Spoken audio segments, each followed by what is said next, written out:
For the moment, let's talk about what's brewing on this side of the globe. There's another war on the horizon, one that could disrupt global oil supplies and worsen the economic crisis. The countries involved are Armenia and Azerbaijan, not your regular newsmakers, but they've had their share of disputes. This fight, as always, is over a piece of land.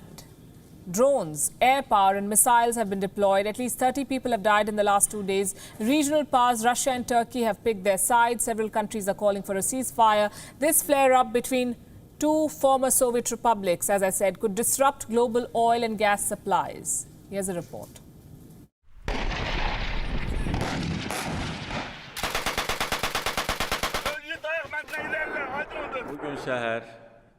This morning, the armed forces of Armenia, using various types of weapons, including heavy artillery, fired on our settlements, as well as military positions from several directions.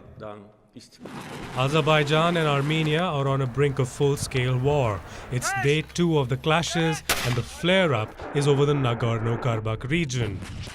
This 4,400 square kilometer region is inside Muslim Azerbaijan. Internationally, it is recognized as part of Azerbaijan, but is mostly inhabited by Christian Armenians.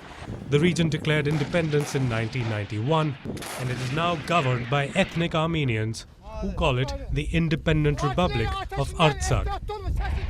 Armenia and Azerbaijan have blamed each other for attacking the Nagorno-Karabakh region on Sunday. Air power, missiles and heavy armor have been used.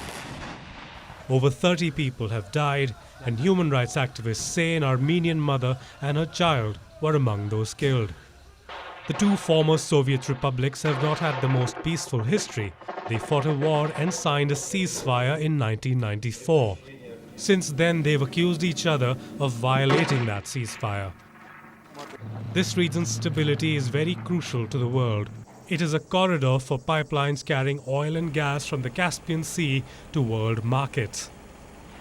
The latest flare-up has reignited concerns about instability in the South Caucasus. Regional powers Russia and Turkey have already been dragged in. A full-fledged blame game is on. Armenia has blamed Turkey for fanning the conflict.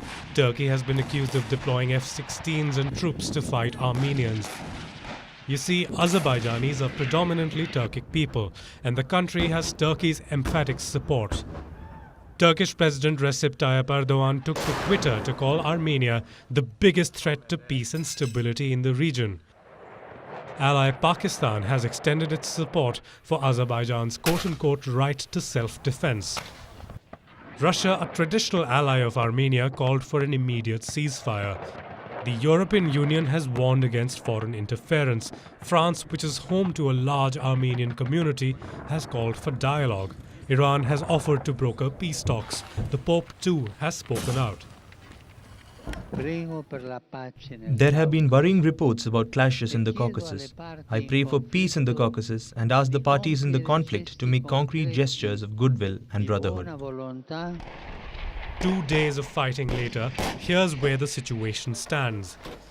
Azerbaijan's president says he is confident of regaining control over the Nagorno-Karabakh region, but the territory, along with Armenia, has declared martial law. All sides are preparing for the worst.